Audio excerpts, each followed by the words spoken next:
Isa pong mapagpalang umaga po sa bawat sa atin. At nawa po ay maging blessing po itong mga salita ng Panginoon ating pag-aaralan sa umaga pong ito. Nais ko po magpasalamat sa ating diaconisa Francia sa pag-provide sa atin ng mga monthly topic for the month of September. At ito po ang ating gagamiting mga pamagat o i-develop na mga talata sa buwan na ito. At sa mga susunod na buwan ay magpo-provide po sa atin ng ating pong Jack Francia sa pamagitan ng Christian education. Nabanggit ko nung nakaraang pagsasalita ko po na ayoko na tumingin sa Facebook dahilan sa sabi nga, imbis na makita mo ang magagandang mga balita ay malulungkot.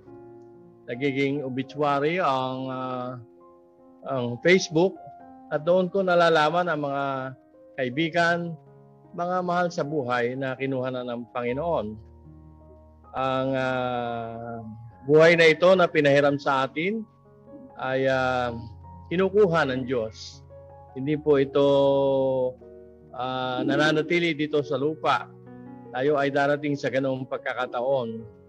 At ang ating pamagat ngayon ay forfeit. Ika nga ay sa Tagalog ay mapapahamak o mawawala ng kabuluhan. Ito po ang ating discussion.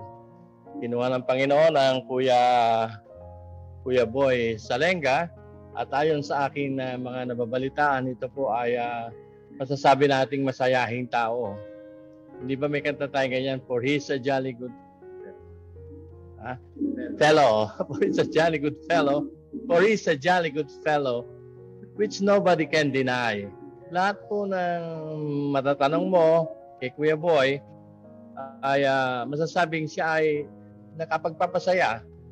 Ang layunin niya ay makapagpasaya ng kanyang kapwa-tao. At itong pagpapasaya na ito ay na-outlived.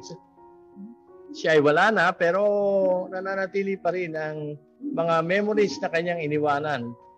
Sapagkat ang layunin nito ay maging mapagpasaya sa gitna ng mga problema. Maging